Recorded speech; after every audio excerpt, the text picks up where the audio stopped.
Let's talk magic items. And are you giving out enough to your players, or are you not giving out enough? There are actually a couple ways you can determine this. One really outdated way that does exist that some people didn't even know is out there, and another more updated that could say you should be giving out in a level 1 to 20 campaign 100 magic items to a party. Does that sound like too much to you? Well, maybe it doesn't, or maybe it does. Let's discuss and go through this and see if you're even aware of this in the first place. And then we can kind of figure out what's the proper barometer to figure this stuff out. Before we talk about that, though, I wanted to talk about the sponsor for today's video, Describe. Now, I've talked about Describe here before on the channel. Describe is an online tool to create immersive box text for a variety of different things for use in your tabletop game. As you can see right here, we have places, monsters, spells, characters. Here's our cartographer now with new interactive maps that you can test out by clicking on these. It's got virtual tabletop integration, and I wanted to show you these two new things that are coming. We have the dialogue collection, which will be for giving you immersive back and forth, as it says here, cutting jests, fond farewells, or pointless banter, and the planes collection, giving you access to plane descriptions for things beyond the prime material plane. So you can go through and now use the up to 2,800 plus scenes. And I thought we're talking about treasure, and we're going to actually talk about rolls on the treasure hoard table. So I thought I'd read that one, described by WotC veteran Matt Cernit. Treasure hoard. Heaps of coins rise and fall like dunes in a desert, speckled with colorful gems and studded with beautiful trinkets. Chests, barrels, and coffers lie half buried in the treasure, like sunken ships swallowed by sand on the sea floor. Forget ransoming kings, wealth such as this could buy their kingdoms. So Describe has a variety of different methods and tiers for you to subscribe to, either monthly or annually. And if you use the link in the description and use the coupon code NERDImmersion at checkout, it'll get you 10% off your first purchase over there, your first payment. So thank you, Describe, for sponsoring this video. Let's talk about those magic items. So my name is Ted, this is Nerd Immersion, and we go over a variety of different topics on Dungeons & Dragons 5th edition. And let's take a look in specifically here in the Dungeon Master's Guide. Now this is in the first chapter, and it's called Starting at Higher Levels. Now this, I think, is unfortunate because in older editions we had something that was defined as a wealth by level table. And part of the reason that that worked is wealth by level, you were expected to have so much money and so many different magic items, but every magic item had a price associated with it. So if you knew that at 6th level you were supposed to have 7,000 gold pieces, you could buy anything that was worth 7,000 gold pieces, whether that be regular armor or weapons or magic items. We obviously don't have that in 5th edition, so we have this paltry table that exists in the Dungeon Master's Guide, which Xanathar's Guide completely just renders irrelevant. But there's 3 different options here. You see low magic, standard magic, and high magic campaign. Regardless of that, they say for tiers 1 to 4, it should be the normal starting equipment that you get from the player's handbook. From 5th to 10th level in a low magic campaign, you're going to get 500 gold plus a D10 times 25 gold pieces. That's standard across the board for gold. Then it says still normal starting equipment in low and standard magic campaigns. And in a high magic campaign, you should have 1 uncommon magic item and somewhere in the if you're starting, this is starting, not like throughout the course of the game, but if you're starting there. And then 11 to 16, the standard gold across the board is a 5,000 plus a D10 times 250 gold pieces. Low magic, 1 uncommon, standard 2 uncommon, high 3 uncommon and 1 rare magic item. And then lastly, in 17th to 20,000 gold plus 1d10 times 250 gold pieces, 2 uncommon magic items and a low magic campaign, 2 uncommon and 1 rare and a standard, 3 uncommon, 2 rare, and 1 very rare in a high magic campaign. So that's what they're saying you should start at. But in theory, if you were starting a campaign at level 20, they're saying that that's what your loadout should be based on this. So for the longest time, this is really all we had to judge on where we should stand. But if you were to look at any of the pre-written campaigns that Wizards of the Coast came out with, you will absolutely blow past this. But anyway, this was starting. I still don't think it's a very useful. The better barometer is what came out in Xanathar's Guide. So I was first alerted to this years ago when Walrock Homebrew put out this tweet that said, Jeremy Crawford clarified that levels 1 to 20, a party is assumed to get 100 magic items. That's 25 items per player for a party of 4. 5 items per level, or 1.25 magic items per player level. Basically, he's been shortchanging, or they've been shortchanging players by a huge amount. 1.25 magic items per level seems like a lot, especially considering attunement limits. I doubt players would remember that. And then Jeremy goes on to say this does include consumables. So in Chapter 2 of Xanathar's Guide, there's a section called Awarding Magic Items. And what you're taught, what they're referencing here is this table, which is you should have, as you can see here, in your tiers of play, 80 minor magic items and 20 major magic items for a total of 100 magic items if you travel from levels 1 all the way to level 20. And it goes on to say there's a couple of different options. You can do it by tier, by rarity, and then it goes on to say that minor and major magic items are defined by the different tables you roll on within the Dungeon Master's Guide. So a minor magic item is anything listed on tables A through E. So I thought I'd show off tables A through E right here. Table A is pretty much just potions and scrolls, but it does include the Bag of Holding and a Drift Globe. B is, again, some more rare potions and spell scrolls, but we do have some other persistent items. Bag of Holding, here's a Drift Globe, Goggles of Night, Helm of Comprehending Languages. All of these are persistent magic items, even different kinds of magic armor. C, we're kind of just increasing the level of the potions and scrolls, but we now are getting some other magic items here. Bead of Force, Bag of Beans, Horseshoes of Speed, and so on. Magic item table D. Again, we're now into the +3 section here. We have a couple of other consistent magic items, Bag of Devouring, Portable Hole. And then lastly, magic item table E, which has pretty much just a couple of spell scrolls, the highest form of rarity potions, and then like a couple of things like Sovereign Glue and Universal Solvent. Then we move on to what they're calling, quote, major magic items, which start with magic item table F, which is pretty much the uncommon magic item table here, as you can see. A variety of different items, covering a variety of different things. There's some wonkiness with these tables where, like, for example, you can get adamantine, I think, chainmail here, or scale mail, and then later on, like on the legendary table, there's like adamantine plate mail, which is kind of weird considering you could also get, I think, +1 armor on magic item table G. So it's kind of, there's some wonkiness to it, but magic item table G is typically rare magic items, as you can see here, right? Adamantine splint mail, +1 chain mail, +1 chain shirt. I think Sunblade's on this one too, if we scroll down, yep. So this is the kind of the rare magic item table. Magic item table F is the very rare magic item table. I is the legendary magic item table, and that's the whole list, right? So if we go back to this, how do you can see here, you'll have all of these different minor and major. So 20, which will roughly equate to 5 magic items if you have a party of 4. 5 magic items that are from those latter tables, basically uncommon to legendary magic items that fall within that persistent, the persistent magic items that exist beyond just like consumables. Now, how do you determine how to break that up? This is just telling you 100 total. How do you determine uncommon, rare, whatever? Well, they have a choosing items by level section, and then there's a table that they actually encourage that you jot down, and I'll talk about that.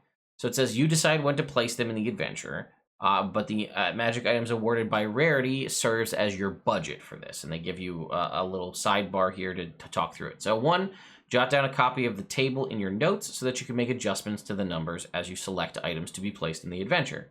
This is obviously something you can do ahead of time to determine the general scope of what magic items you will include. You can change this on the fly and develop your own custom magic items. You can plant magic items in the game that hey, I know I have a cleric, I want to put in this magic item, or I know I have a wizard, I want to put in this one. Refer to the line in the level/CR column, which we'll scroll down and see, that corresponds to one of the following values of your choice. The level of the player characters, the challenge rating of the magic item's owner, or the challenge rating of the group of creatures guarding said magic item. The entries in that row of the table indicate the total number of items that would be appropriate for the characters to receive by the end of the tier represented by that row. Choose a magic item of any rarity for which the item in that row is not 0. And when the characters obtain an item, modify your notes to indicate which part of your budget this expenditure came from, subtracting 1 from the appropriate entry on the table. Now that sounds like a lot, but it all makes sense when we scroll down.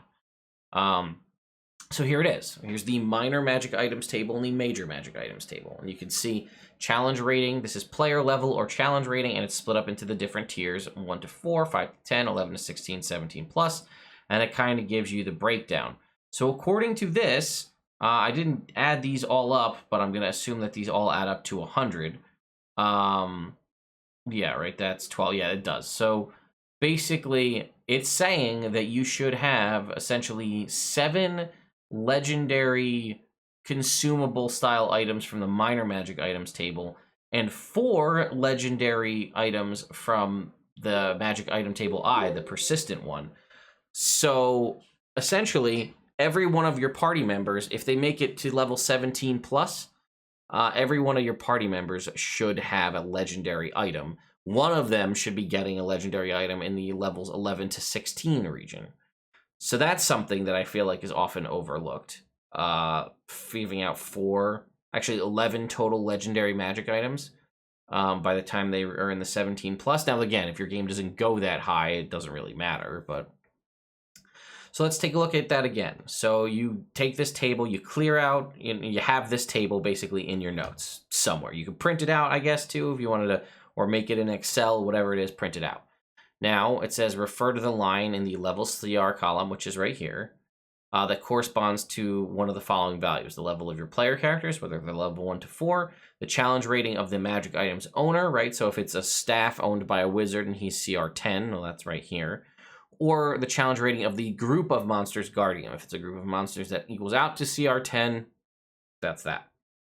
The entries in that row, right here that we can see, says they indicate the total number of items that would be appropriate for the characters to receive by the end of that tier represented in that row.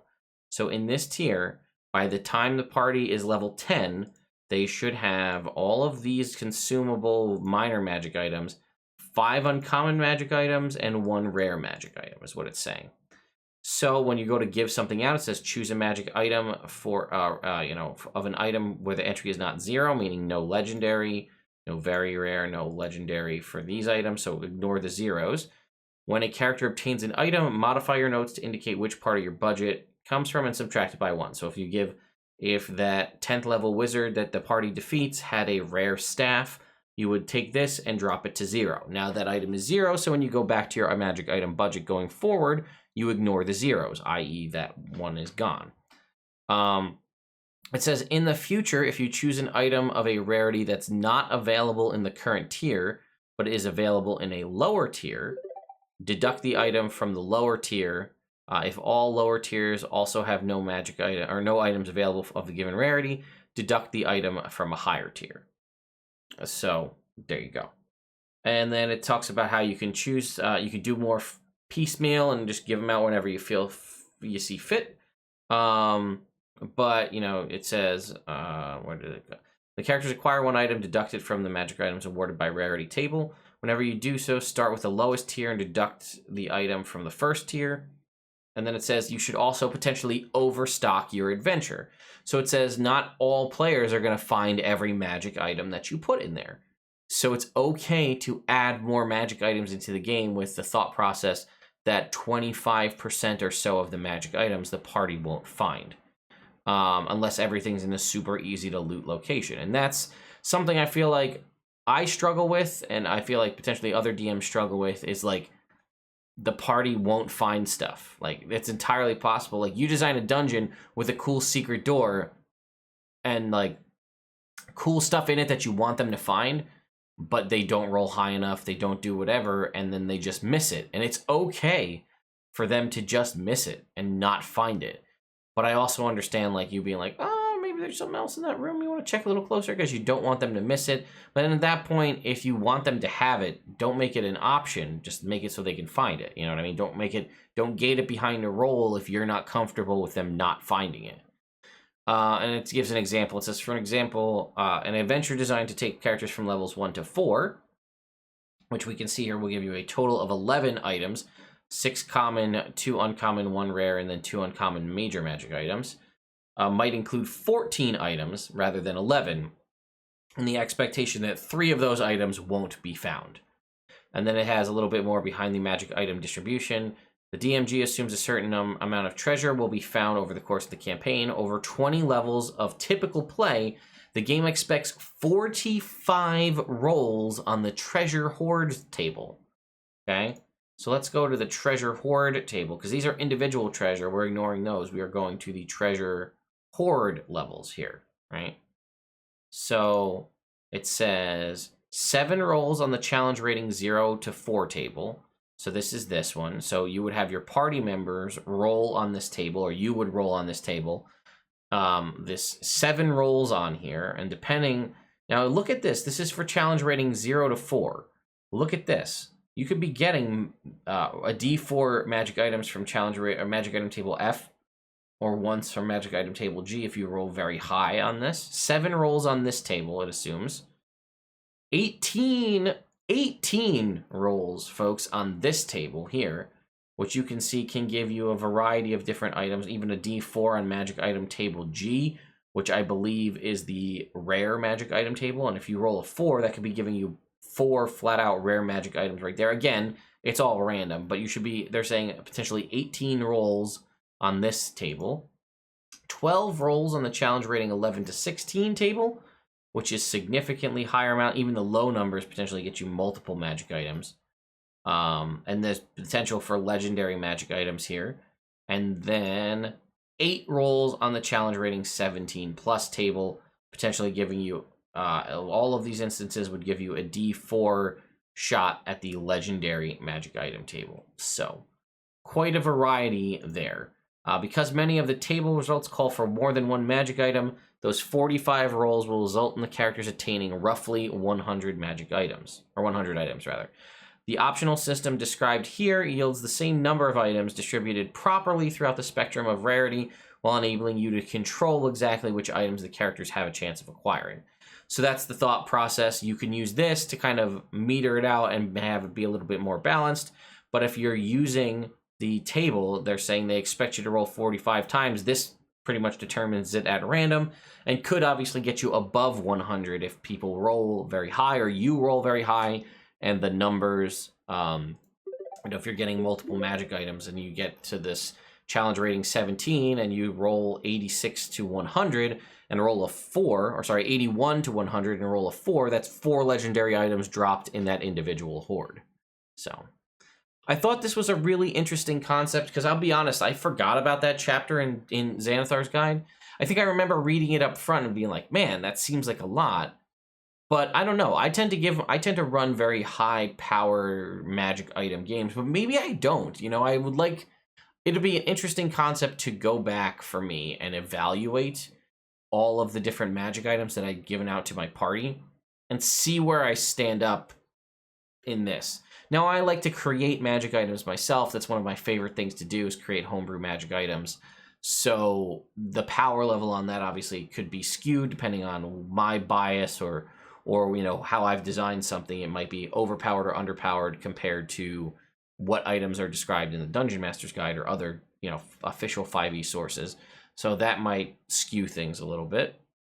Also notice there are no artifacts on any of this, or sentient. There could be sentient magic items, but there are definitely no artifact level things on any of these tables. Those are very specific and different from these just like legendary magic items. So it's interesting. I'm going to do a follow-up video probably next week on the concept of Monty Hall DMing, which is just overstocking things with a ton of magic items. But that's interesting because maybe I'm not. So I would like to, and I'm curious, have you guys ever stuck to that table, you know, printed out or made a copy of that magic item awarded by rarity table and then gone through and checked things off as you've given out magic items? Or are you more like me where you're just like, you know, you guys find this, or you roll on the table and you get these items? Because I've been, again, very, very loosey-goosey on how I handle this. And I would love to, like, yeah, sit and sift through all of the magic items that I've given out for pick a campaign, and then take them, you know, wherever they are. I have a level 18 campaign right now, but I have something a little funky because I have a bunch of heroes and it's part of a whole prophecy thing. But I'd be curious to see, oh, how do I stack up with that 100 number? And like, if they're level 18 and I find out that the party is only at 50 magic items, well, I've got some catching up to do.